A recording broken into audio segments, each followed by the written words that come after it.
Habari ndugu watazamaji mnaofuatilia vipindi vyetu vya ufugaji bora. Karibuni sana kwenye channel yetu ya ufugaji bora. Msisahau kusubscribe ili muweze kupata matangazo zaidi ya haya. Leo tumekuja kuonyesha advertise ya kazi ambayo tumeifanya.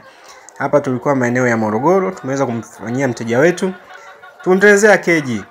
Hii ni loko keji ambao ya kuku 300. Tumefanya ngazi mbili kulingana na banda lilivyokuwa likituruhusu. Kwamba lilikuwa fupi tulishindwa kufanya ngazi 3.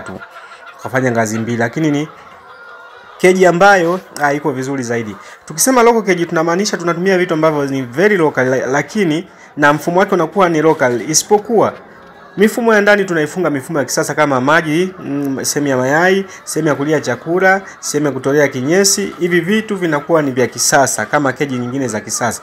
Sasa wewe mteja ambaye unahitaji na wewe utengenezewe keji ambao unataka kuku wako wakae katika hali ya ustaarabu, tupigie simu tukuarrangie vitu alafu ununue, sisi tuje tukufanyie kazi. Karibu sana.